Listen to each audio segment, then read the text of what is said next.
I'm Mandy Wetstein. Welcome to part 2 of our special episode of Profiles as we talk one-on-one with controversial columnist Lauren Ritchie.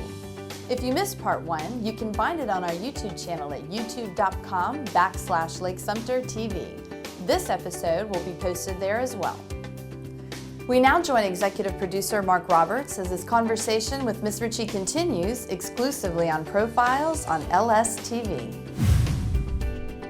We were talking about sort of the role that you play in raising awareness, in identifying certain issues. Talk to me about your style. I've heard everything from she's just a straight shooter to downright snarky, and that was maybe the first time I actually heard that adjective used. Describe your style. I love that adjective. You like that, snarky? Yeah. Mean-spirited, doesn't just poke, but plunges with a sword.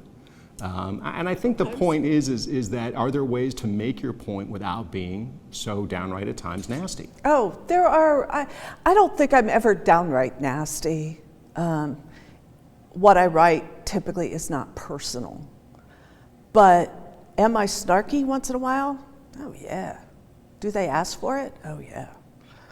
I mean, there's good reason to point this out. What they really hate, people that I write about in a negative way, they really hate when you make fun of them. Mm-hmm. It's the cruelest form of comment. Mm-hmm. And yet you do it anyway. And I do it. Why? Because these folks, I reserve that form of comment for people who really ask for it, who are so far outside the realm that you can't take them seriously. If you take them seriously, it gives them some kind of credibility. I'm not going to do that. They don't deserve it. So you would suggest, even though they are elected official, in some cases, because sometimes they're private citizens, but very often elected officials, that they don't deserve a certain degree of respect in the criticism that you... Well, again, we're talking about two different things. I don't attack people personally. I mean, I'm not... I think some of those people would disagree with that. Well, they may, but I'm not gonna... I mean, for example, at the county commission meeting a week ago, 2 weeks ago, a fellow who does a blog stood up and made a couple of nasty references, really inappropriate references, to Jimmy Connor's size, our county commissioner, who's a fairly big guy. Mm-hmm. And Jimmy himself jokes about that. Mm-hmm. Out of line. I'm sorry. Just completely out of line. Mm-hmm. I don't do that.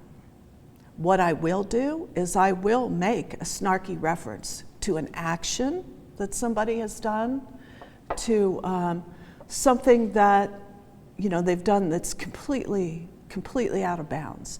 I'll make fun of it. If you go back and read this, I'm sure they feel attacked, but if you go back and read it, you will see that it does not focus on personalities or on people. It focuses on what's going on, the issue. Now, the fact that they feel that way, I can't, that's not something I can control. Yeah, to what extent, so for instance, if you are, let's use the example you just gave, and I know you didn't write about this, but let's say you were to follow up on the comments made about Jimmy's size. Is it part of your job, or do you go out of your way to then pick up the phone and call or email him and say, what are your thoughts on what was said about you in that meeting? Oh, absolutely. I do that all the time.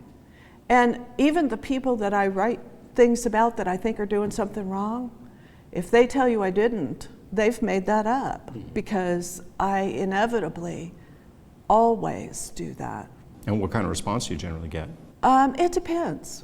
It varies. Some people won't take a call, won't answer a phone, just want to hang up. Other people who are the smarter ones, I think, will respond. Mm-hmm.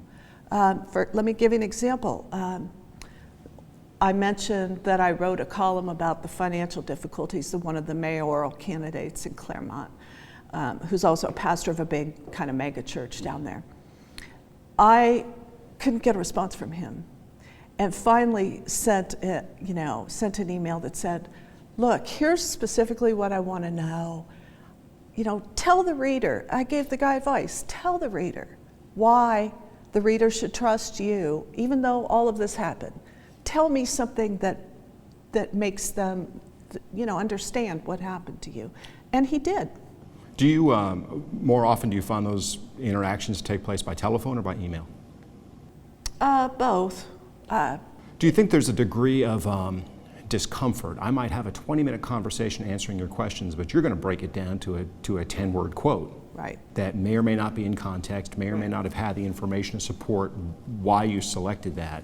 You know, I think inherently people have become gun shy of the media because of that, because we've become a soundbite business. Mm-hmm. So on one hand, you've got somebody who maybe does not want to answer your call out of that fear. On the other hand, by not answering, we as the reader see so-and-so didn't return, you know, repeated attempts to get in touch. What's the advice? How do you deal with that? Well, the way I deal with it is to just be straight up. I mean, I will flatly tell you what I'm doing. You're not going to get blindsided by me. Mm-hmm. I flatly tell you in an email, in a phone call, this is what I'm focusing on. Mm-hmm. And I narrow that field because I'm telling you through these questions what I want to focus on. It's up to me what to focus on. You are probably going to want me to focus on something else, mm-hmm. but that's not how this works. It's my column, so I get to choose what, which sounds kind of arrogant, but it is. It's the responsibility of the columnist to set the agenda for the column. And so by the narrowness and the pointedness of the questions, you're going to know what I'm focusing on. And I will flat say, look, this happened. People have questions. How did this come about? Right. And you may have an explanation, you may not.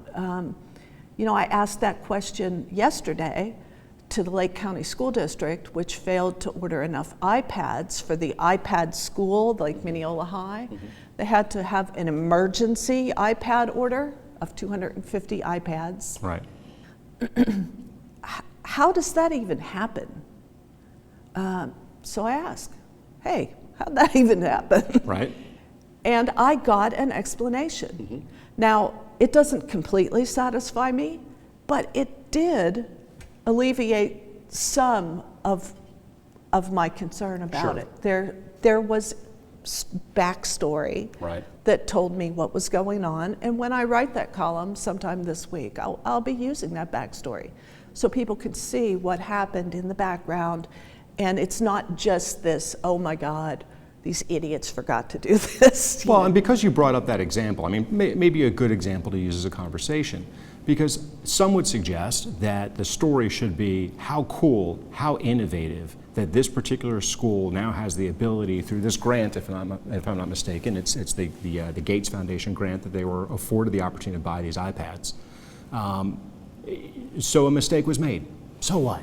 Isn't the cooler story the fact that the school has this opportunity to pass this technology on to their students? Well, the original iPads were bought through a grant. These iPads were not. These are being paid for by your taxpayers. And there is a question because they're trying to transition the school out of iPads, and suddenly they've just bought 250 more, which, when you think about it, essentially buys them more iPad time when really they're trying to get away from iPads. And we have written how cool this iPad school is. We've written that 50 times.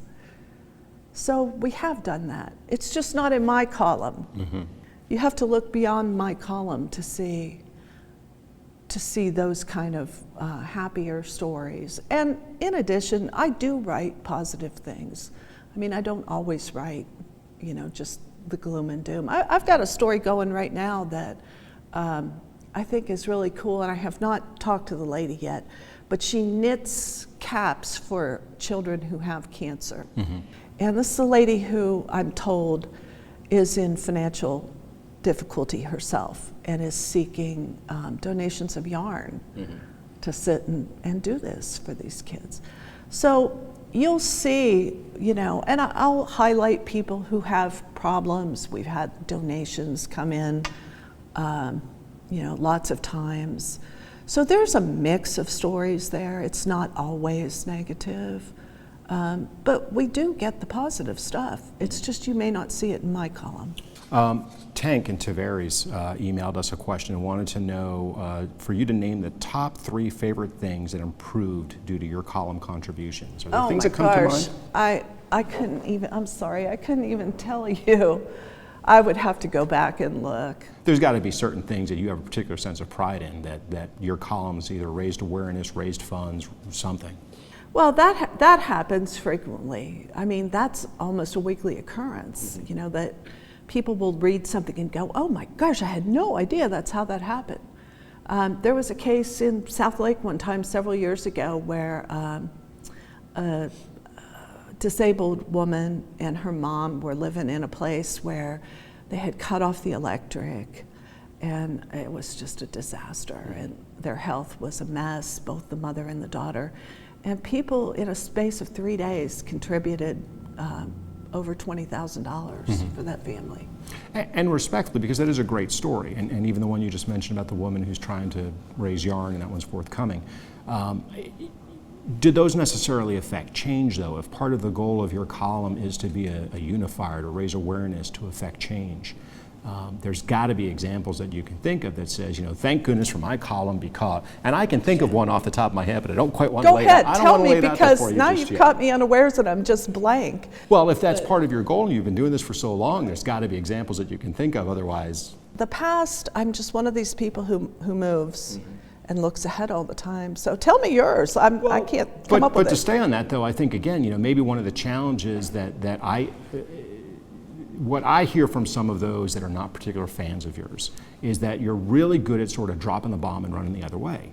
And I think that when you raise awareness, okay, maybe that's great. And part of the reason that I think this question was asked was, can we look at certain things and see where there was a return on that?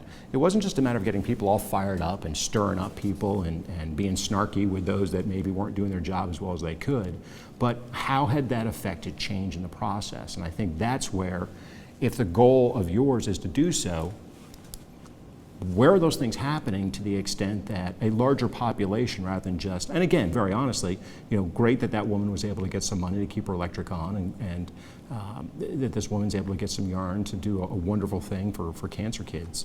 How are you affecting change in a positive way through your approach to your columns? Well, I'm not sure, other than informing people, providing them a different viewpoint. I think, you know, I'm not sure I could name particular developments, but I think a lot of the continued coverage about development and its effects on this county have made people think twice and have made the commission and some of the cities kind of back off some of these plans, or at least trim them down to a point that's manageable, that kind of stuff.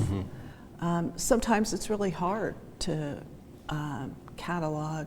I don't think there's anything I've ever written that just everybody went, oh yes, she's completely right, we're going to make this huge change. I mean, that never happens. I'm a part of the community. I'm a sliver like anybody else. But you have a platform that most individuals platform. don't have. Right. And that's kind of what the origin of this. I wish I'd known you were going to ask that, because I would have gone back and taken a look at various things. I know there are various things, and over the years I've thought, yeah, that worked. That was really cool. That worked. I had an effect there. Well, I'll let you off the hook a little bit, because I'm not sitting here trying to hold your feet to the fire. I'm a resident of Fruitland Park. Yes, my favorite town. Yeah, it's been a field day. And you know, I'm a media guy. You know, I read 3 newspapers a day. And I will say, for the record, that for not your coverage, I would have had no idea what was going on in my own city. And I would say that some of your comments about how the newspaper covers some of the things we've been talking about in a more unbiased way, I don't think anybody was touching that story at all until you kind of opened it up, and it was just sort of this Pandora's box. Yeah. Now, we've got an election coming up, and correct me if I'm wrong, there's only one person who's going to run for one of the 2 open seats. So my question is, for all of the riling that we got of Fruitland Park residents, we're not going to affect any change if there's not going to be any turnover in leadership. How effective were your columns? Maybe not in that case. You know, it's just hard to tell. I mean, people already on the commission can change, can decide that the route they've taken is not the best, And in addition, you've got some criminal charges that are pending up there that may end up wiping out a couple of folks on that commission and creating forced change. Right. You know, what you've just hit on is one of the most troubling aspects of being over a period of time of being a columnist. You want people to become involved, and you want them to get off their fannies and go do something. And there is like just an outrageous amount of apathy out there. There are times when I've thought about writing this column and I never have written it, but there's going to come a point where I flip out and do it. And Sounds like it might be this week. it might be.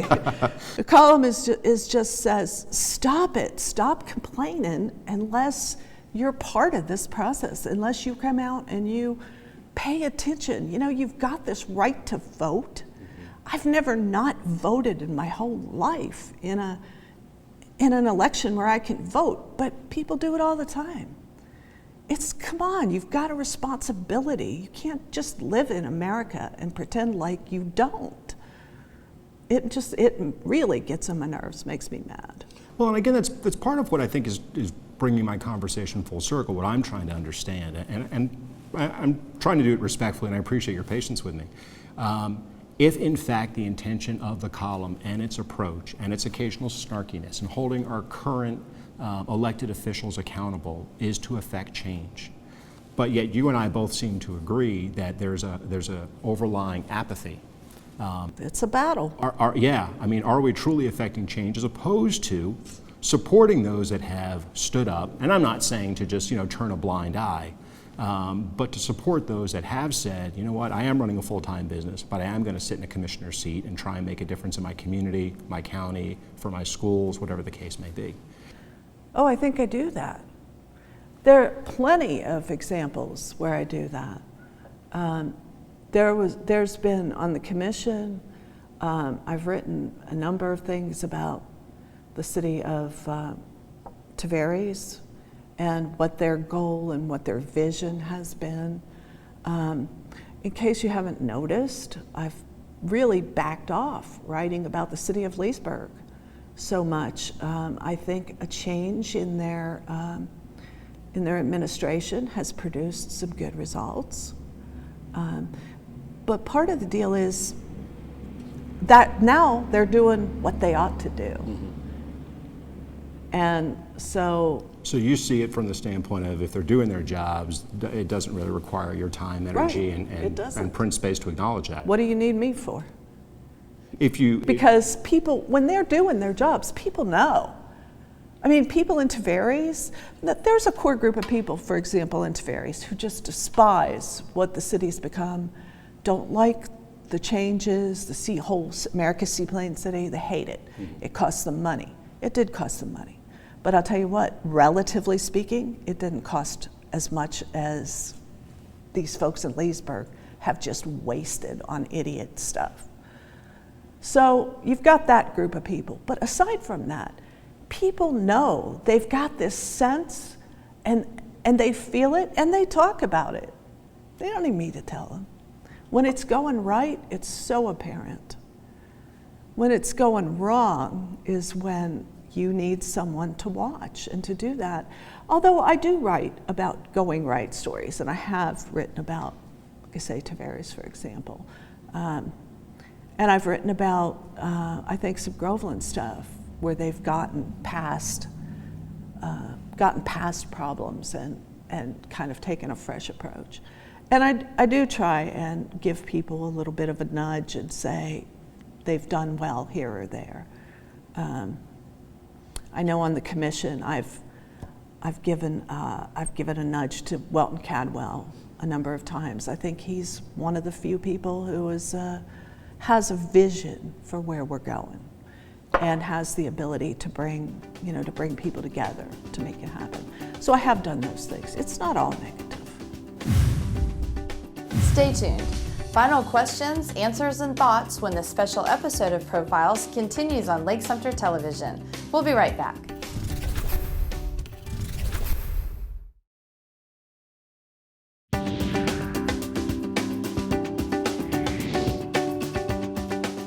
Welcome back to Profiles in LSTV. I'm executive producer Marc Robertz, joined with Lauren Ritchie. We're in part 2 of our conversation with her, and we're going to start to kind of wind down things a little bit. What does the future look like? First of all, what do you think the future looks like for Lake County, in your opinion? I wish I knew. There's so many divergent interests in Lake County, and who ends up winning, I think, will shape the future. One of the scariest things I see here is just that there isn't a unified plan. Among the cities, among the county, Well, both, and just among the people. One of the things that I thought could take off, but doesn't seem to have done so yet, is this idea of ecotourism. People in Umatilla, for example, that's a cool place for ecotourism, but so is South Lake with all the lakes, Lake Louisa Park and everything down there. And it doesn't feel to me like this has kind of come together for a marketing campaign that would include the whole county. And I feel kind of bad about that, because I think that is kind of a lost opportunity that I'd like to see the county do. And I probably will write something about that at some point, because I do try and do things that kind of look ahead, at least some of the time, as opposed to, well, this guy screwed up over here. What's the future look like for you? Oh, bleak. Yeah. I'm a dinosaur. I'm going to be really lucky to retire out of here. I don't think I will. Well, there's something to be said about it. If I'm not mistaken, the Lake Sentinel is one of, maybe only 2 of the remaining, what would you call them, hyper-local sections. The Orlando Sentinel used to publish, I think, 5 or 7 of them, if I'm not mistaken. We published a lot of the local sections, and they just don't exist anymore. Lake's really the only one. Why is that? For the same reason that every other newspaper has, lost revenue and cut back. I mean, this is not just happening in Lake County. I mean, I know there's a group of people who say it's Lauren Ritchie's fault. I just laugh. I mean, come on, look around the nation. Every newspaper has experienced this, and it's because of the internet. I mean, there's no way around it. You get instant news. But I think what's going on now on the internet is people are overwhelmed by it's so much information. Wow, and you can't process it, deal with it, figure out what's right and what's wrong, and that's the niche that I think newspapers have to hit, because we have a certain reliability, we have a certain cachet as to our accuracy. Right. And I think once we begin appealing to readers as, hey, you can trust us. We're just not some blog done by some guy who lives in a trailer somewhere or whatever. I mean, we're an actual company that has a history and a tradition of providing you news and giving you information. And I think that's where the free fall stops. What it looks like after that, I'm not sure. My daughter just got a job this week as a breaking news reporter in Lynchburg, Virginia. And I'm just rolling my eyes going, why didn't I give this child some mental health counseling before this? But people have a hunger for news, and they're still going to have it, regardless of anything. And the group that can provide it in the most accurate, timely way, we're going to be part of that scenario forever. And as a columnist, do you consider yourself a contributor to that hunger for news? I do. You feel like you're under that umbrella of news? Oh, yes, absolutely. Because, time after time, newspapers have done focus groups and all kinds of marketing questionnaires, and people tell you one thing, and then you do the same thing and find out what they actually read. Right. And guess what? It's not what they tell you they want to read. So we know what you're reading. It's not a mystery to us. And we try to provide that. And I do the same thing. That's my job. And what people here want is local news. And that's what I try consistently to give them. Here's what you may not know about the city of Eustis today. You don't think by definition news would suggest to the reader that it's fair, balanced, researched, not opinionated? When I say I write news, what I'm telling you is I'm probably bringing forward something you haven't heard before, because I think I should. What's the point for me to rehash something that's already been in the newspaper in the form of a news story? Now, I do that sometimes because I think there are points that haven't been brought out, and I'd like for people to consider them. So I'll do that. But a lot of times I do, quote, break news in a column. And sometimes it's not really appropriate for a news story. As opposed to a column. And so, that's the kind of thing that, I try and hit that niche as much as I can. Do you ever regret something you've written? Did you come back after the fact and realize maybe you were either led in the wrong direction by a source, or maybe you were overly critical of something? In the years I've been reading you, I can't think of an occasion in which you've come back and retracted, or I'll use the word apologize for a column you've written or an approach you've taken. Well, that's mostly because I do an enormous amount of research before I write these columns. I put in a lot more than 40 hours a week on this job, as you can imagine. It takes that to be accurate, and that is what I want for my reputation. I want to be accurate. Do I make mistakes? Sure. Have I ever made the big mistake? I can't really come up with anything. Are there things that maybe I would do a little differently? Yeah, I think so. I've written about James Duckett, who was a Mineola or a Mascot police officer who was arrested and charged with the murder and rape of a little girl back in the late 80s. And I've written about that case and how badly it was handled. I've thought about that case in recent years, and I'm not sure that I was right when I said that I thought he deserved a second trial. I would want to go back and maybe rethink that one.